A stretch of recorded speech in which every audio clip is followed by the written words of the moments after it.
I gathered enough Paul Harris points to, which was really cool, to donate a Paul Harris Fellowship to someone in our community. And over the last 15 months, well, when the pandemic hit, obviously, someone put a stick in the spokes of time. Things went completely wonky. A lot of our friends who we work with lost their jobs, couldn't afford food, and couldn't eat. And the folks at Snowball stepped up and gave close to 20,000 meals. And one of the links to that, one of the reasons that happened, former Rotarian, and I wish he'd come back and join us again, Mr. T. Sizzle, Tony, Cat, to the half campus. So,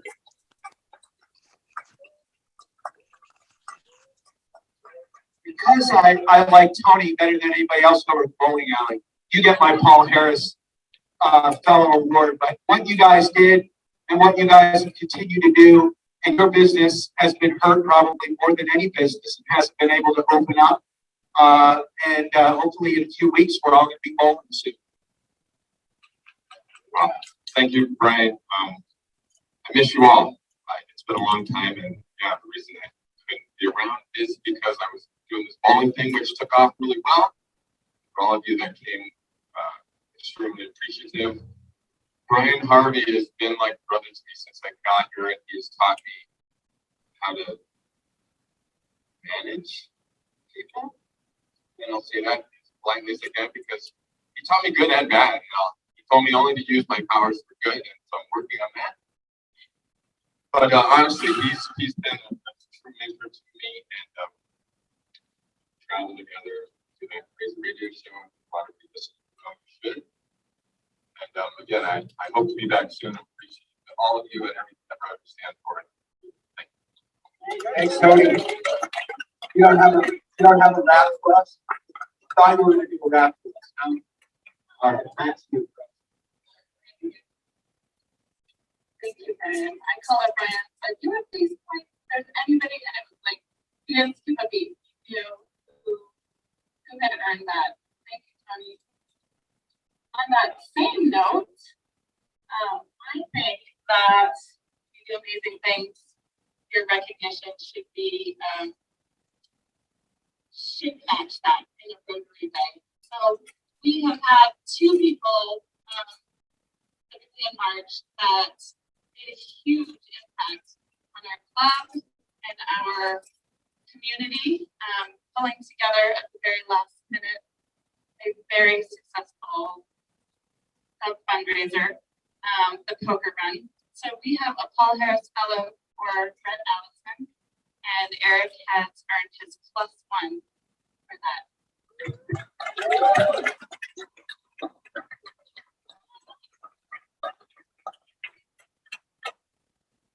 Luckily, I did maps.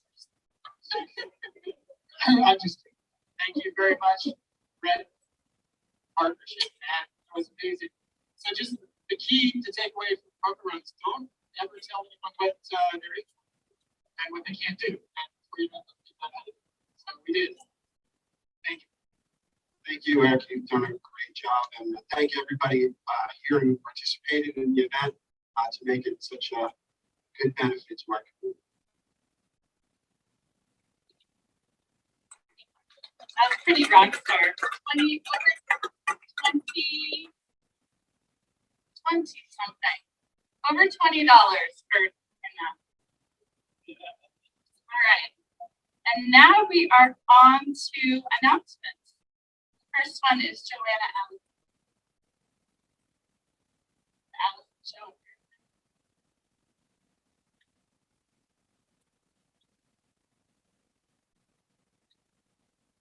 So on our next, we're going on a field trip. June 1st, so our Tuesday meeting on June 1st, we're going out to War Horse Ranch. That is off of 56. It'll take approximately 25, 30 minutes from the depot to get there. They are hosting us, they are providing lunch for us, and we're going to listen to their program. at the ranch. So she did ask if we could do some RSVPs, especially since it's final lunch. So if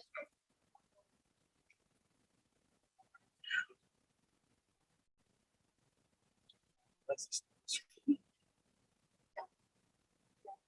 we're gonna send out a sign-up sheet, and please, if you plan on attending June first,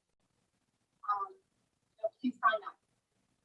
And always, pressure on people to reach out to people. Don't have the- And Mark, it's a little garbled. If they could speak into the mic.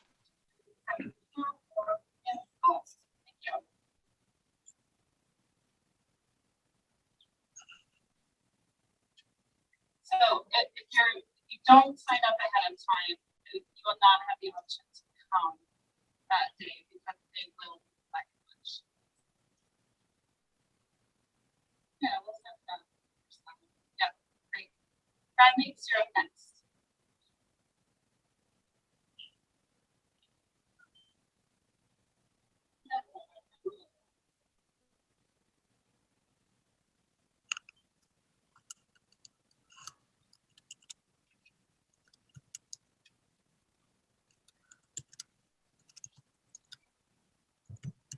Good afternoon. Giving everybody an update on where we're at with the auto barrels. Chance. One of the challenges we have this year is ensuring that the flowers get watered. So I know I talked to Lisa Popovich. So she was working on watering done. Let us know. I said, see what you can do and show her that gaps. So I'll bring back and see if they can help out. So yesterday I got to come back and I talked to her right before. So as of this moment, she has someone that's committed to doing the watering basically 4 days a week, Monday to Thursday. So she'll need help Friday, Saturday, Sunday. So from I think the 6 a.m. to 8:30 takes about 2.5 hours of water. Lisa said that she'll need people that somebody that has a pick up her vehicle. She'll get the trailer. Meet at the station house in the mornings, and then she'll be there I think, the first couple of times just to show us what to do and how to route or whatever it takes to get everything done. So that's where she's at. I've got a link where people can go online and sign up. Elliot has that out there. First weekend that she's going to need help is June 18th. That weekend, so we have about a month. But she has listed so far just all weekends. So that's where we're at. Looking at just those weekends getting.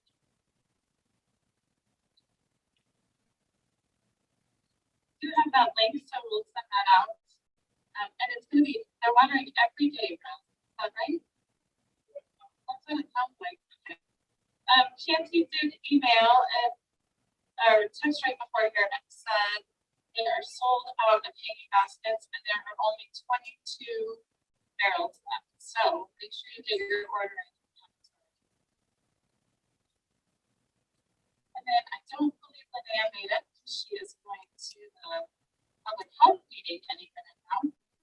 But she wanted to extend a thank you for everybody who showed up for the Highway last meeting on the corner of 13140. It was Linnea, myself, Jim Boylan, Adrian Struck, Heather and Lander Martin, that's her son, Carrie Shea, Marcy Valicenti, Ian Zuma, and Lisa. Did we forget anybody? Are there any other announcements before we can check? All right,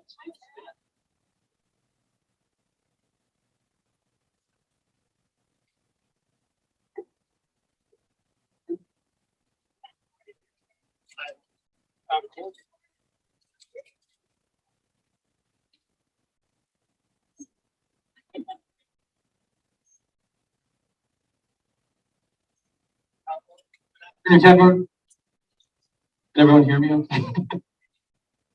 Thank you. Thank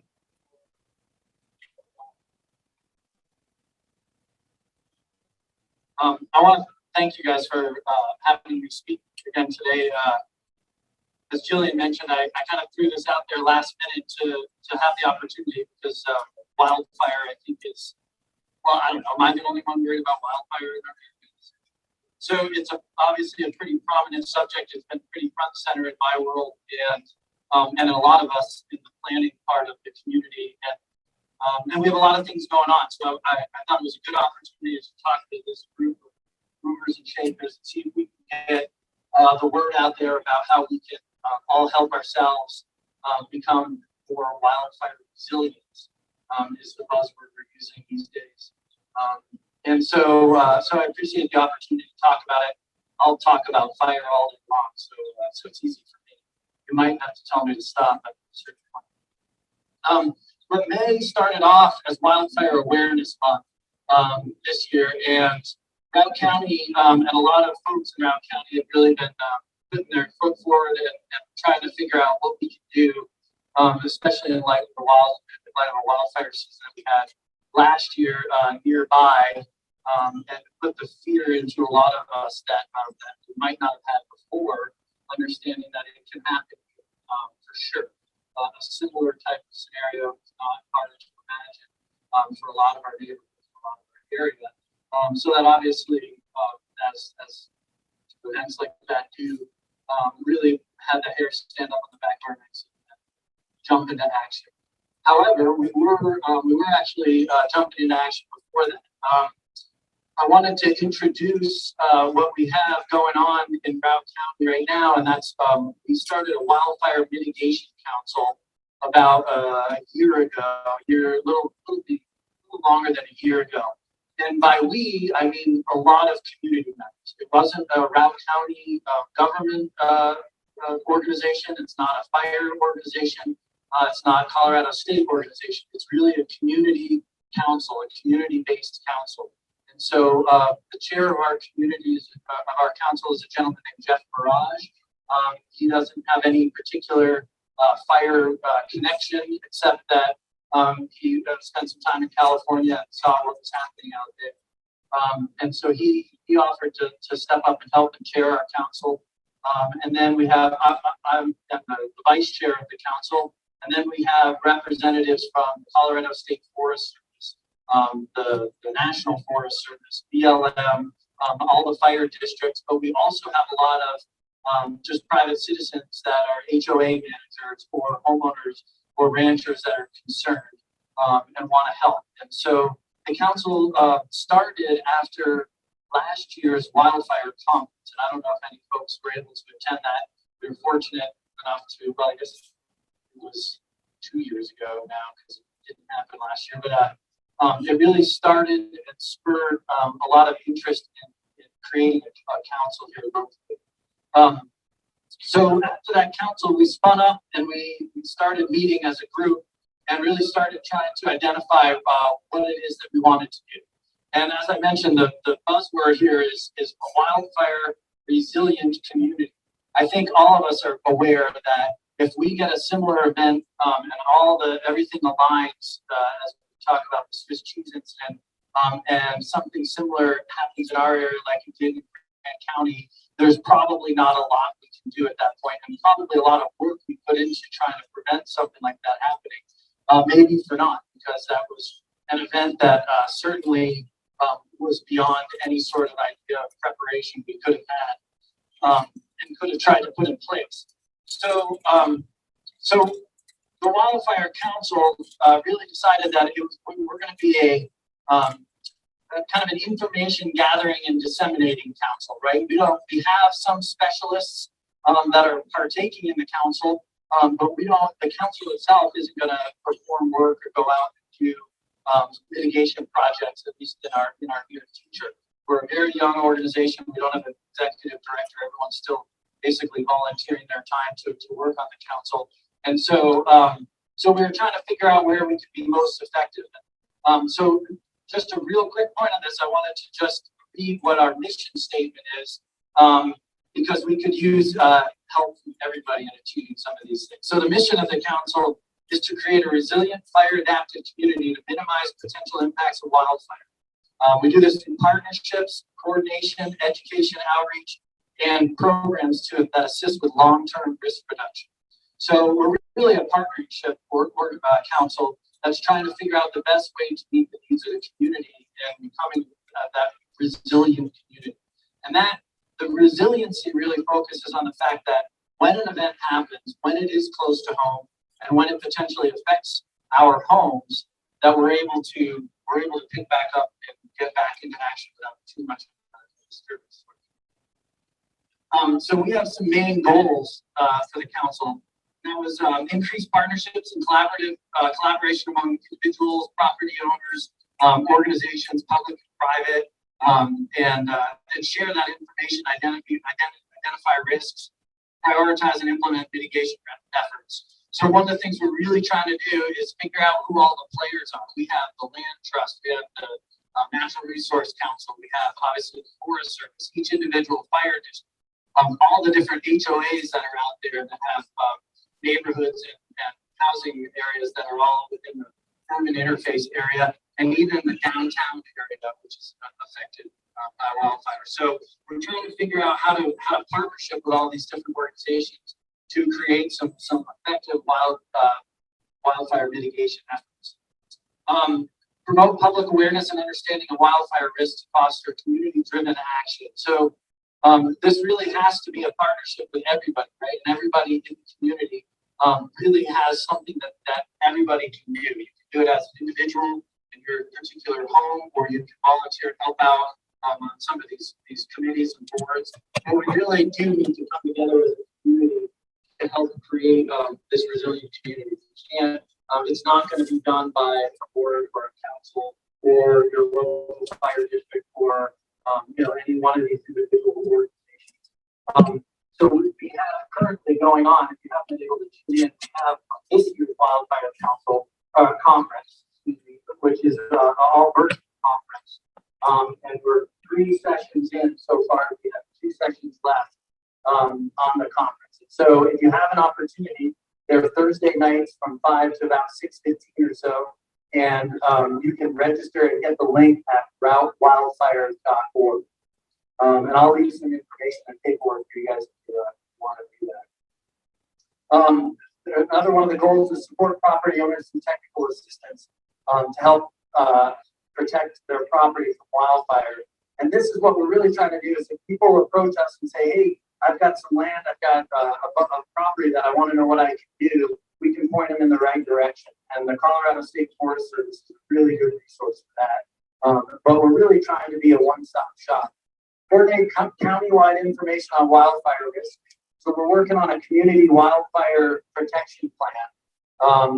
This is a county-wide plan that the county is going to spearhead with the support of the council and all the different special districts involved. And it's really going to take a look at the county-wide situation and try to identify which areas we should be focusing on first, and which areas, which is really all of our county that has something that they can work on and what that would be. And then we're encourage local planning and land use building codes to incorporate wildfire mitigation principles.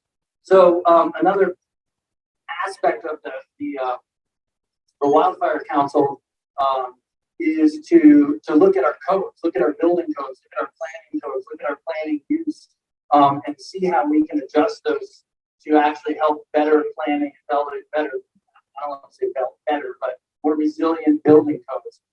Todd's here, he's on one of the committees, which is the planning committee, to help with that. So, simple things like not allowing wood shaped roofs anymore in our building codes. Things like that. Planning communities with proper egress, evacuation routes, all those sort of things. We have new developments come into play in our proposal. So there's a lot that can be done in that area for wildfire mitigation. Couple of things that I would say we've been successful at so far, but we're sort of finding ourselves getting to a point where we had a lot of people get together, and I'm sure everyone here is familiar with trying to get volunteer councils and boards to really take and make a lot of great forward progress without kind of pulling people along with you. But we've been able to successfully do these conferences the last couple of years, and then we've identified and have been working with a couple key areas right now on some mitigation projects. The sanctuary HOA or HOB had approached the council. We helped get some resources over there. We've been coordinating with their homeowners association to see what work can be done and partnerships can be implemented to help the sanctuary do some mitigation work to help their zone. That area is one of our key focus areas because of the watershed for Mount Warner and Fish Creek Falls drainage area. So as we've all heard from the fallout of a wildfire, oftentimes is what gets into our water and then mudslides and all the things that can follow that. And so when we talk about the Fish Creek drainage area, that's someplace that we're very concerned about, and we're coordinating with as many different partners on that as we can. And that quickly rolled into a discussion with Mount Warner Water, and they have a significant chunk of land over there that they're partnering with the city on to try to get some funds to help do some mitigation efforts on that Mount Warner Water. So those are some areas that the council's been involved. Communities have already said, hey, we were looking to do these projects. How can the council help? So those are a couple examples of where the council's going. We are a separate nonprofit council, so we're not, like I said, we're not associated with the county government or anything like that. We will be trying to find an executive director to help us kind of make sure these goals and objectives are met as we move forward. And we're looking for support in every aspect of it. So, I look to this group as a key players that can help us in the sense of maybe identifying or helping us with the time to come up and figure out how we continue to move forward with this council. As the local fire chief, one of the things I will readily admit, I've been on this fire department for 20 years now, we should have been doing this 5 years ago. We should have been doing this 10 years ago. We have a lot of work we can do. It's easy to look back and say, how did we not see this coming? But that's what we're doing. Is we're looking back and saying, how did we not see this coming? We were having significant wildfires back in the early 2000s. And we really didn't step up very well, in my opinion, at that time, and look at all the mitigation we can do. Now, it's not to say that there wasn't mitigation work done, and many communities and HOAs have done work.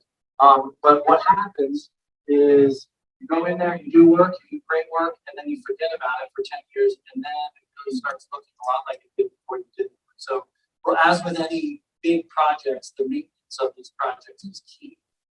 So we're looking for anyone that can help out along the lines of joining the council, or someone that might want to participate in the council, and help us move forward on these mitigation projects. So, the other thing is identifying some of these areas that we might be able to partner with HOAs and get in there and help out and figure out how they can do some mitigation work. Now, what I want to make sure everyone understands is mitigation work does not mean we go in and we clear cut, or they're going to cut down every tree and create this 100-foot wide fire break. That is really not what happens anymore. And it's a lot more targeted. Ground fuels are a big area that we focus on. So there's a lot of work done around a community that really has an initial impact, but then very quickly grows back into it. It's hard to tell what is done. And that's just the next aspect I was going to talk about, because that ties in very directly to how your local fire department and our response efforts is going to be. And so one of the things I wanted to talk about a little bit is what do we have for response, and how prepared are we locally for response? And this is where I definitely want to get some questions from you folks, because I don't know if everybody is feeling comfortable about where we are or not. So one of the things I want to say is our Mountain County Emergency Office of Emergency Management in Rotary, we've been working diligently with the state, BLM, and the National Forest to really create a response protocol between all of us that allows us to identify fires early in our area and our region and throw as many resources as we can. So your local fire department is going to be first response to any sort of wildfire within our district. That means that we basically, the call comes into a 911 center, which is our 911 center, and we get notified. So if it's a smoke report where we see smoke up on the horizon or in trees in one of these neighborhoods on Emerald, we'll get that notification first. In the past, that's been us then investigating it and really trying to figure out, well, can we do this? Is it someone else's land? Is it someone else's jurisdiction? We've really moved to a point at this time where when we identify that, if we try to quickly identify whether that's something the local fire department can handle. So maybe a lightning strike with one tree, as compared to a lightning strike that's moving through the field or forest of ground cover very quickly. And how do we get the appropriate resources there quickly? Now, as much of you know, and I'll use the sanctuary as a good example of this, you have a fast moving fire through the trees just around the sanctuary. That's going to be us trying to rally enough ground troops to be effective on that fire. Very difficult here locally. As I said, Stevo Fire has 8 people, and as long as we're not on another call, we'll put all 8 of them on. But 8 people trying to attack ground fire is difficult. And our first priority is going to be life, right? So we're really going to be focusing on, is this fire going to get to the neighborhood? Is it going to get to homes? And how do we make sure that people are out of their homes and are on their way clearing out of this neighborhood? So it limits our ability to actually address a fire. And that's one of the things that we have to make a judgment call on very early. Do we try to put the fire out and stop the problem, or is it already too big for us that we have to back up and say, hey, we need to take this, we need to start evacuating? But in the meantime, we're going to call in on some of these resources that I just mentioned, and potentially, if we're in a neighborhood type area, we're going to call air resources very quickly. This is one of the benefits of our recent partnerships and all the work that's been happening at the state level with additional aircraft in their arsenal and a lot of these mutual aid where for the first 24 hours, we can utilize a lot of their forces, whether it's helicopters or very large air tankers and whatnot, and it won't cost the district or our jurisdiction any money. 24-hour partnership. So what you might see is some aircraft and helicopters coming in very quickly and early on fires that might be close to neighborhoods, close to the ski area, those high value assets for our youth. So that's really been a big move forward that I've seen in the last few years is the cooperation between all those entities and those governmental entities to really try to say, we need to identify and get to some of these fires quickly and get them out earlier so that they don't turn into these very large, multi-complex fires that go on for months and months. So that's some of the things that we've been working on here. We do have mutual aid agreements with all of our surrounding fire districts, so North Route, South Route, Oak Creek, West Route. And so we can call upon them to come help with their ground resources, brush trucks, and people. However, we all know that they're at least 20 minutes away, and that's if they're sitting there ready to go and hop in a truck and start heading our way. And we're very limited.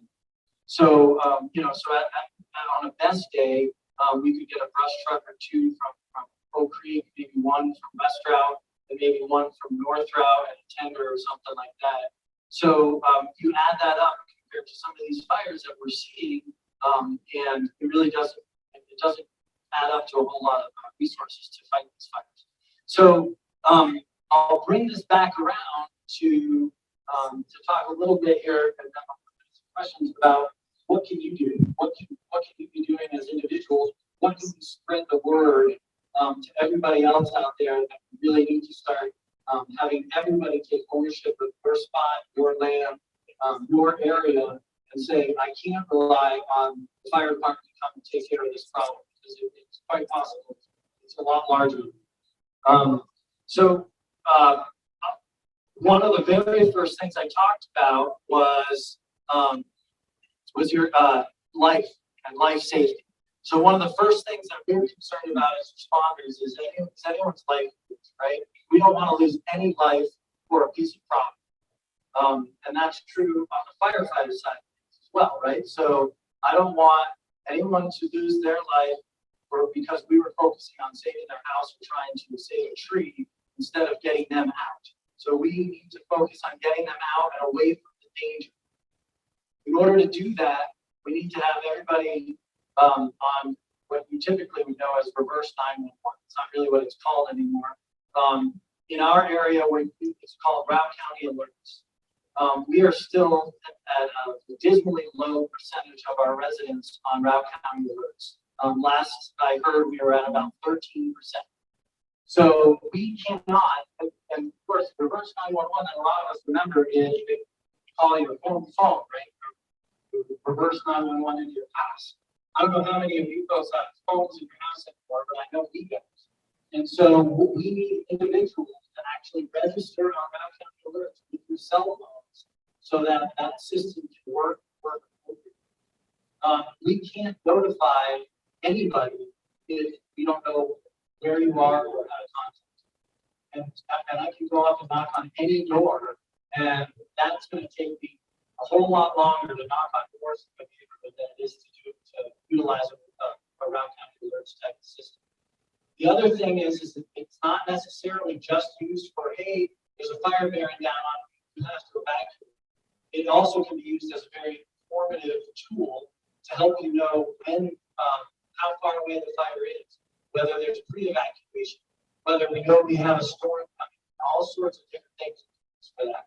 So one thing I would ask this group is please leave here today and talk to everybody you know and have them register on Route County Alerts. RouteCountyAlerts.com. Easy to remember. I have some paperwork here that you can take with you. We need to get that a lot higher than 13%. When you have, like I said, a limited resource on the fire department side of things and a limited resource on the law side of things, and I'll use sanctuary as a good example. We start looking at a fire and say, we can't stop that fire. We need to get this neighborhood evacuated. How much longer is it going to take us to go door to door and try to knock on every door, see if people are home, tell them they have to do? So that's one of my big plays. The second one is to start planning your evacuation. And I say this obviously to neighborhoods, people and residents that live in the wildland urban interface, but I also say this for everybody who lives in this area. I live in downtown, the heart of downtown, and I have this plan with my family because I don't believe, as we saw last year in Grant County and Grand Lake, that it's not going to be a wildland urban interface or rural type of situation. The potential now is that we might be evacuating. So be prepared for that. There's a lot of resources out there. And I have a sheet here today that I'm not going to even let you guys, everyone grab, but it helps you how you be prepared. What are the type of things you should put together? What are the things you should have ready to go? Extra keys, your computers, what should you grab? It goes through what should you have ready to grab if you're being pre-evacuated as opposed to evacuation with the imminent, you need to evacuate now. What should you grab? The idea of putting a go bag together so that you have bags for the whole family that you can just grab and jump in your car and leave your house last minute. One of the things that we know happens is if you're not prepared, it takes you too long to leave. Because, and I was thinking about this on the way over, you're not ready to go with a bag at the distance to help you remember. What happens? Your adrenaline kicks up and you start going, oh, I need to go, I should grab this picture, I should grab the dolphin. Whatever it is, you end up grabbing the wrong things and take too much time to do it, right? So we really, really, really stress, get that done now, get that done ahead of time. Talk to your kids about where you're going to meet if you're not with them. Talk to them where maybe your nearest evacuation point is, if your house is called upon to leave, where you're going to meet up, whose friend's house you're going to go to. So I have a lot of that information here. And you go to wildfire.org and get links to a lot of other information on it. So those are the two big things, right? We can get our community ready to go, and we can alert our whole community. It makes a very big difference on taking the threat of losing life out, and then we can really focus on how do we address the wildfires itself, whether that's us or someone else. There's a little bit of misconception that these large fires will have as many federal resources as we want with incident management teams and everyone else here. That may be the case eventually, but I can tell you it's not going to happen anytime quickly. So we get a fire start that picks up very quickly, picks up like we've seen lately. That might get very large very quickly, and it's going to be us locally that set up the incident management team to try to get the resources there to address it. The other thing, the next big step is to start working on your house. This is what you need to be doing now as well, is look at your house, look around you. We call hardening your house. You get a lot of information on our website as well, but there's also a lot of links to other websites that will help you out. Do you have a lot of leaves and branches stuck up next to your house in your gutters? Do you have a lot of wood stacks next to your house? Do you have areas? What we're finding and what happened last year is that these wildfires that are taking over communities are being caused by ember storms. So it's not necessarily direct fire contact to your home or to your neighborhood, but it's the embers that can be whisked away for 2 miles, up to 2 miles, and land next to your house. So if landing next to your house is a pile of leaves, that limits your house's ability to stave off that wildfire, right? And so, or if it's into that gutter with trees. So what we really focus on now is 5 feet away from your house should be completely combustible. One of the big things that came up at our last conference was if it'll ignite, it'll burn. So there was a lot of thought about, if we had aspen trees or willow trees, we're much better off. If it ignites, it'll burn. If it's within 5 feet of your house is at risk.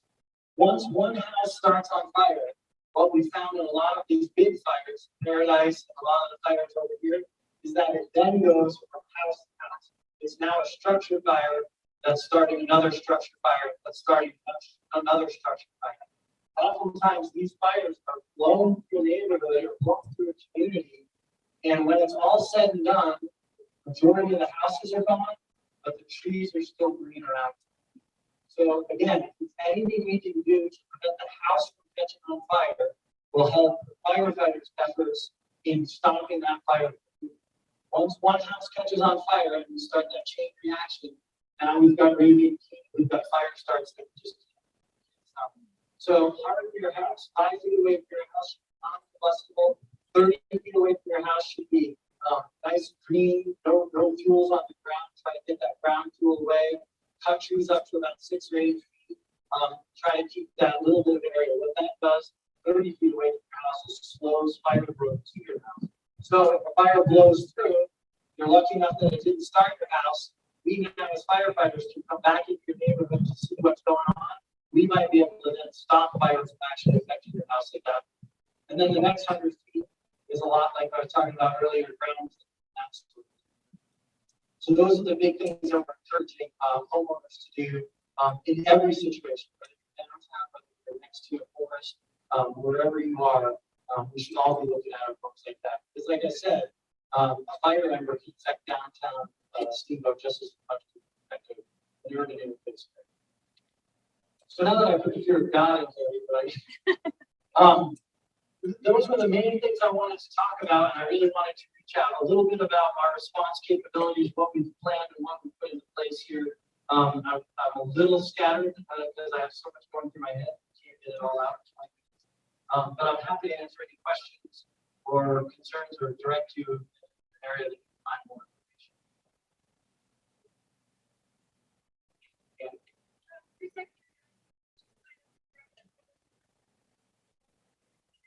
Right, and not unless you turn it off. Well, she asked if once you sign up for Route County Alerts, if it ends at any point, and only if you go back in and stop it. The other thing about Route County Alerts, which is a little intimidating, is it'll ask you a whole bunch of questions. You can keep it very simple and say, I only want to know if there's an evacuation, or you can make it pretty complex and say, I want to know whenever there's a windstorm or a snowstorm or, whatever it might be. So you can tailor it. But don't let that stop you from getting in there. All you want is alert someone you need to leave your house. Make it quick. Go in there, give them your phone number, your email, and say, this is all I want to know. Yep.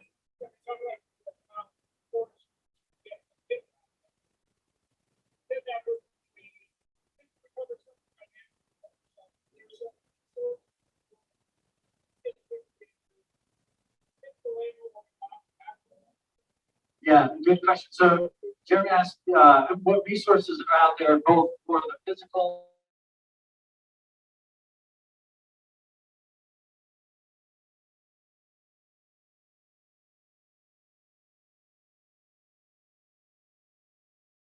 wildfire resiliency and disaster preparation. So that's what the council will help do, is help guide folks to where some of those resources are. And one of our hopes is that eventually we'll have some grant writing expertise on the council that can help folks or communities apply for grants and get help with that. But the other key area is, so I use the sanctuary a lot, but if another neighborhood came up and said, hey, we wanted to do some work, and there was a connection between maybe some project that the city is already looking at, or the county's already looking at, or the fire district, then that all of a sudden brings in a partnership that's very beneficial to the community, where we can partner and say, hey, let's join to try to get this work done. So the State Forest Service is a great place to start, but also that would be another reason to just reach out to the council and say, hey, we want to try to start doing this work. What can we do? And the other thing that we really wanted to try to make sure people weren't doing is sort of not knowing, because they don't know what they want, they're not reaching out and asking for help, right? We understand that a lot of places probably don't know, we wouldn't even know where to start. Like, do we start with the meeting, or do we start with this or that or the other thing? And so again, that's where we want to be that resource to help communities dial that in. That answer your question? Again, if you go to our website, there's lots of links to the state, the federal, lots of different, and now there's a lot of private grants money out there as well.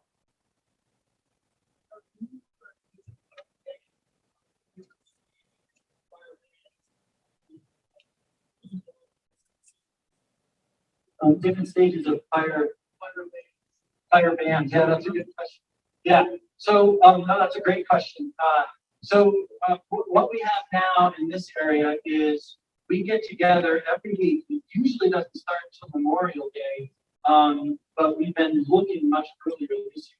But starting Memorial Day, we have a weekly meeting, and the BLM organizes it out of Craig, partly because they in Craig, I don't know if many people are aware, but they have a dispatching base and a hotshot crews out there through the BLM that actually coordinate a lot of the fire response for a very large region in our area. They're based out of Craig.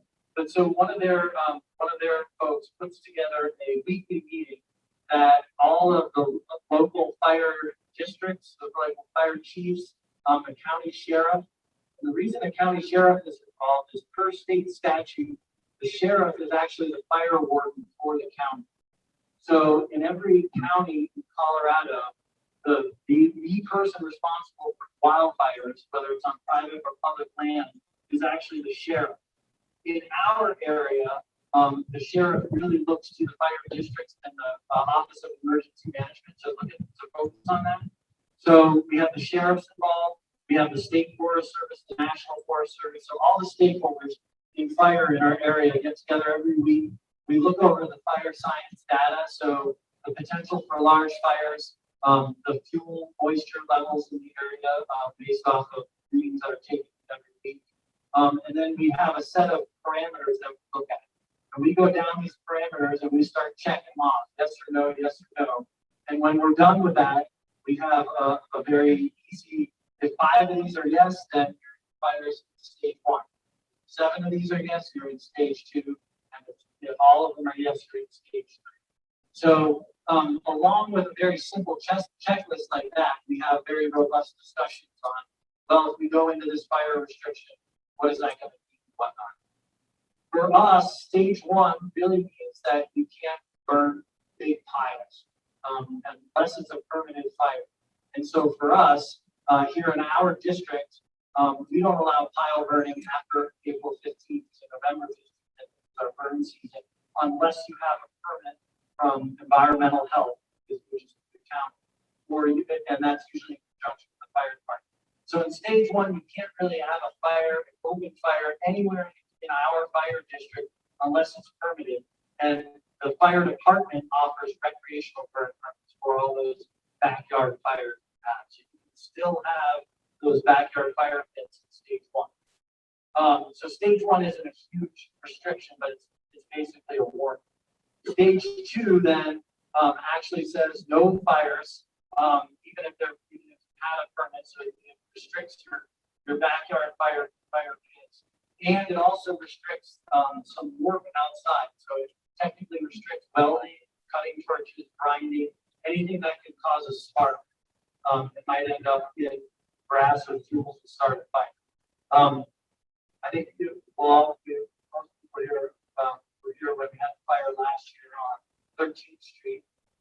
We were in stage two restrictions, but stage two does allow an exception, get an exception and permit from fire department to do that work in stage two.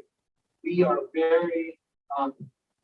we're very strict about the exceptions we ever grant for stage two for that work to be done.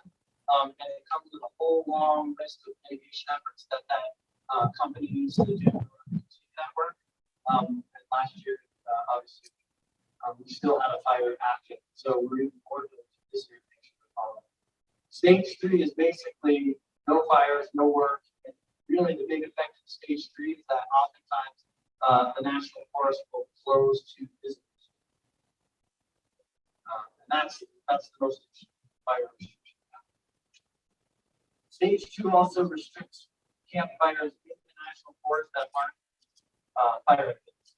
So typically, if you're outside of a campground, you can't have a fire pit. Yes. And that's actually something that I went last year, and I now have two of those.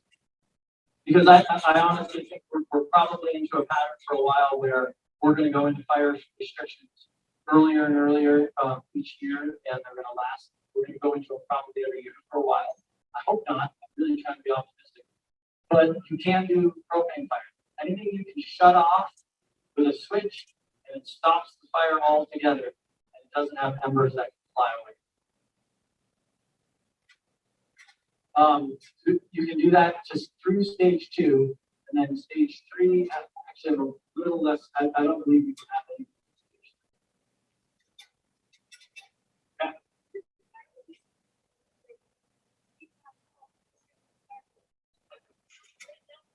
So stage two as well, even the legal fireworks are no longer allowed in stage two.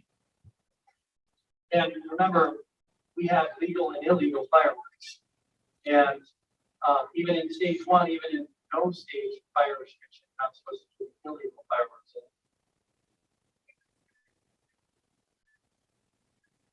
Yeah, and even the legal ones can start a fire, so that's why they're banned altogether.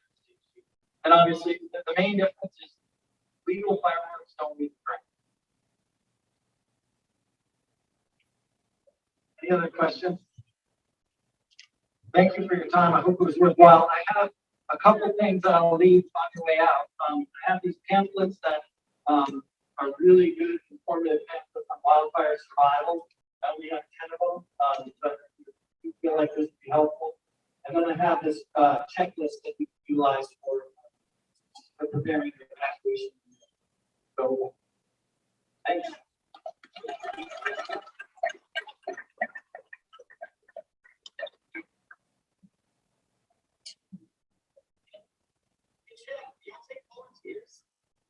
On the fire department, unfortunately, we're no longer a volunteer fire department.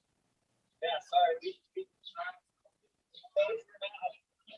But they do take volunteers on the mitigation. That's right. I've got volunteer work to do.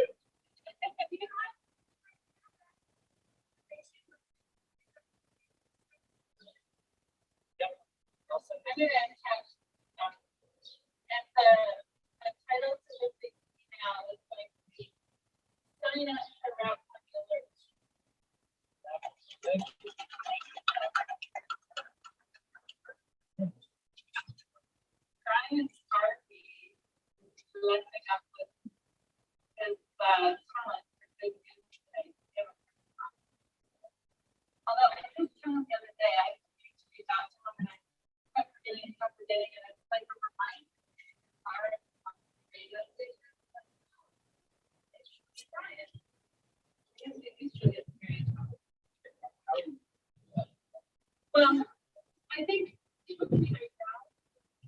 What do you guys want me to do? You want to come up and talk on the microphone, or should I just walk around and have everybody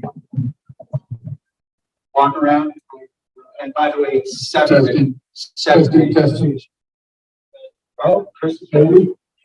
Maybe.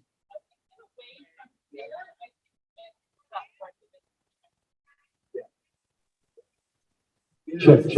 Okay. And just gonna.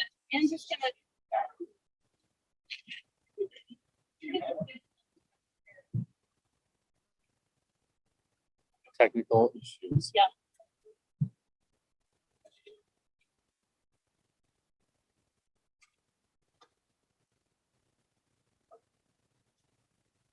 And Philip Boland on Zoom.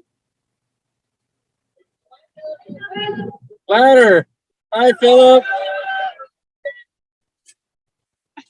He's doing this.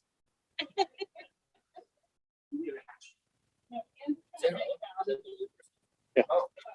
But we're recording. Oh, so no cash?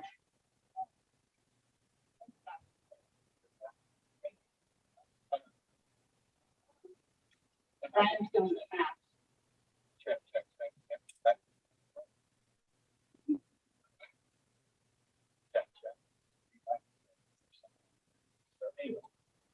All right. Be loud.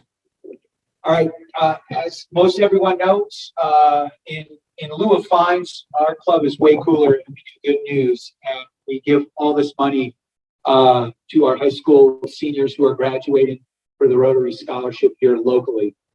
So I haven't been, the last meeting I attended was a Zoom meeting, and I was staying in a room here, exiled from my house in quarantine. Thank you, Scott, for that.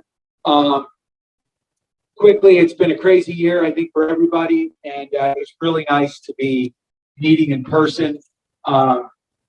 Griffin continues to grow, and I just continue to chase him around through all the activities that he does, which makes it pretty fun until he turns into a teenager and I get the eye roll at the dad who's so uncool.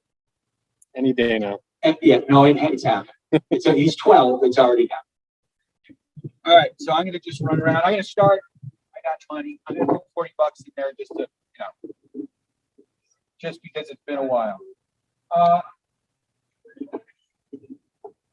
Oh, 41 bucks. Once it's in, it never comes out. All right, I better put this away. Got anything? Good news? Nothing? I wanted to introduce Chris Edwards. Chris recently moved to Steamboat with his fiance after acquiring a portable floor and warehouse.